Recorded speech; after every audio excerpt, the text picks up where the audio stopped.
Mathangda Mulakjage, Iramdam Asida Ladiba, Yelhomi Sangdagi, Mapandagi, Lamdang Basing Hena, Masing Yam Kalakpa Amadi, Kul Masing Hengalakbana, Akaiba Kaya Amalak Libani, Haina, Kabui Union, Manipur President Dr. Hira Kabuina Fundokre, Maki Wafam Masioza, Kamaini Yang Beoza, Kai Habini. Koi mahal phong thok wafam natana masite hanai koi hanage former CM N Biren Singh so yam phaja wafam sing mayam ma TV screen da kapna ugre drakra tawgi kun masing hengalak bagi adagi hana leram structure ko ji own ba mayam ko na ugre ko sim mayam ma ko na thengnari ba uri ba sing stai koi na taseng na ngaside koi manipur gi ngasi popular government am leiba ngamdri kari gi no haiba matam da koi praja sing kari gi tasana ba ngamdri no haiba matam da koi government bai biram mi ba koi gi magi council of ministers sing dugi marak ta pungning wakal chungjin ba ngam da buduna Manipur unity sagat bangam da me lojeba makoi tara da na makoi lemhori ba yankhai ha da ji fuma pan ngare ma leitabam yaugre ko sigini fuma pan je dominate torga satpa man ba pot am khak lei greba adana hojik lei matam de koina newspaper da kari da koi kun ma thoi sure kulum do sure tor ba pot se masidi am tawning da pot am ne ba manung da lei jera ka su ko mapan tho pusu pamde lemhori ba makoi mayam sing aduga makoi lemine mayam punna tanara kan da leader ma change to pam ga su hojik ti kukina biren sing lokthok hai lokthok ka chama ga ma sa resign tawre ko then president rule thamba pame dum thamme hoji mayam president rule thamba kana oho muka su udre hoji ta chena ugadra khalam ko kitang di nong gi tampaki lalo masing phab diam yame aduga ekoi chingi kulai pa phab na masing kitang handana ui khar di tawruga su ko adu tampak ta phab na kulai phajaba sophisticated pen mayam lalo sing de phab ui ching dagi even ngarang adum gan chelu pi da pharak pum so berel katang en da u de ko atop no yarom bayan kale then aduna mafam gi jaga sing sida tawriba thabak torom sing sida ekoi gi adum ba Article 19 gi kanoda right to assemble freely without arm peacefully and freely without arm haiba posida with arm the assemble tor yo kangu singje masigi marakta action lokon abadi hona khare ngarang de ko ma chap chawa madugi hana preventive measures sing mamang si tor si tawgani harga pulap one time the phawang amodri marum kari gino escape ton gi haibja so wang sing oi ana shumba masing hengat pandra hengat taba mafam jaga le da beng tung tang na maming mayam ma thonjal lagan da hai tare ko madugi pot mayam ma sembuduna aikoina loi unar wafam ni masida aikoina media da putorok pose aikoina khalangani aikoina sumaina tawriba mayam singse aikoina taw khudimok se aikoina nga makoi gi marakta ju makoi na dum thagal ei ko akoi gi marakta ko adu koi gi sumba thagal eiba mayam singsida verified oiraga authenticate tawba kano sing news oiraga di tawba ya news oiraga di mase aikoina mari le na concern DC sing na su madugi posting do chap chana yangchen ba mari chumbrain khali aduna masi sum yangchen na lehorga di manipur se aikoina singing community oirani akoi gi frup kangrup se decade ama faroi mutkibi yabagi akiba leirena aidi smai thamjaningi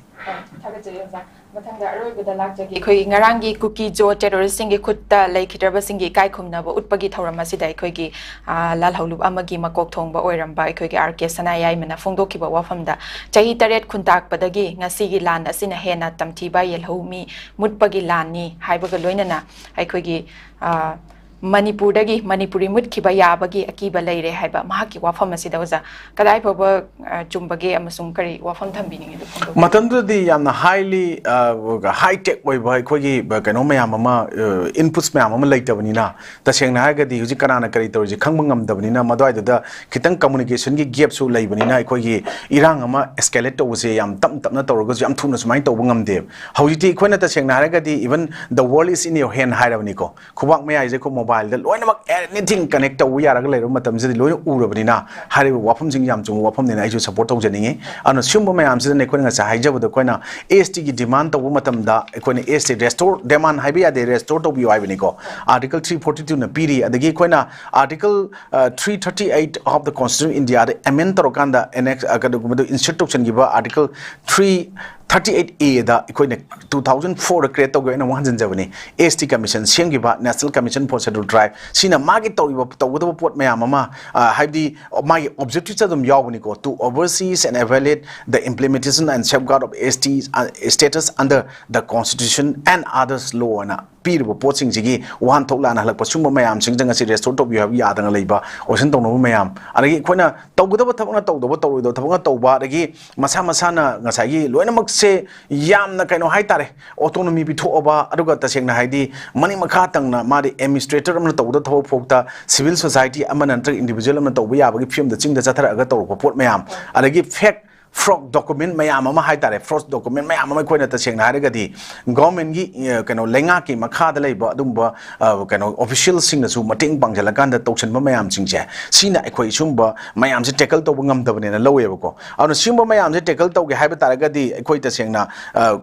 ekhoi sumaina ekhoi gi ngasi gi ekhoi na khanari ba wapam sing ase ekhoi tasengna haragadi ekhoi masi isa gi individual na lai oina khanaba na te tasengna haragadi ekhoi tasengna ekhoi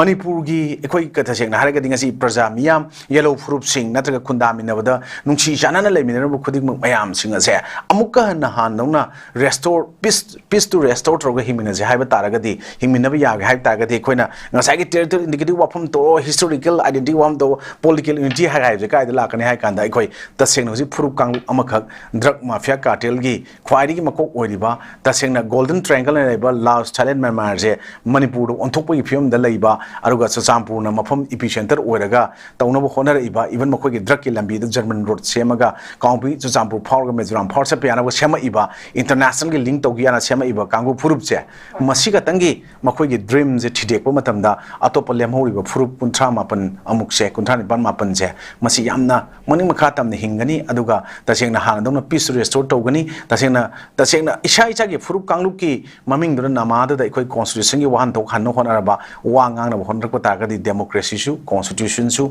law su rule lai lai ti han kam ta mawa chatta ba pot ama oira kan da ekhoi ngasai constitution gi athra khangdra kangu ni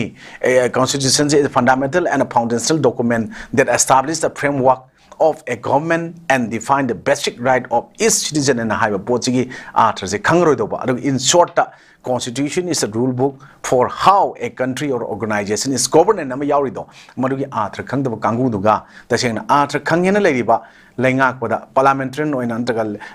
kano da ekhoi legislature oina ekhoi state ki kano da yauraga ekhoi government sembiriba kangu singista ko ngahon ba aduga tasengna haragadi ekhoi masai da constitution gi framework to manung da magi constitution protection constitution safeguard ki manung dum yaujaraga leiraba ekhoi gi kano do loina ngak pangam dadana ekhoi tasengna major community on leiruba aruga 52% of manipur population hai tare ko hana 56 madega ji 52 euro moro inkhalle so ai leijare ba ekhoi mite community kangu singju adum aran ba tahalaga tasengna hai masagi jaga masagi maram dam jida kilometer 3 ta time ban lapagi jaga ragi hendokpa ya da buffer zone gain thambiraga free movement bu yan thamaganda swaida right to equality article 19 gi right to freedom of speech and expression kataga article 21 gi kana khona naina lera kana wahan thokti thon da like dum iraga taraga fajana leiba media da dang fajabon leiba pot leiba je smile leira kanda manung da dum maham taraba mapan di kitang machu thongna hingba mana leiba phuruk kang mo moraga manung duna loina pachan pumjal aganda tasengna pula mutkhibi abagi pota hoji rk sanayamana former kanona haibi poto adamaina ekoi manipur si oirabani haibase ekoi mibung kudum praja kudum na thamoi nungda chena madugi do nainarakan thajaba thammaganda mapan yam thoktana haitare ko ekoina lewa nungsi haibase ekoi tasengna yaudragadi manipur khak kanwa ngamloi haibase isa ichana ngasi khallakanda lewa nungsi haibase khulai ekta paraga lal hobo yaroga lewa nungsi bane ai di hajaroi ko any magi ngamba magi jaga du da jurisdiction du da magi wakalon magi thogdang lauraga self social responsibility do lomina rakanda imaleba iramdam ifrup izati manipur gi apun bagi saktam integrity aruga manipur gi territorial integrity have the integrity ko then iko historical identity amadi iko na political unity sagat pada isa gi responsibility lawsi na aisman thamjage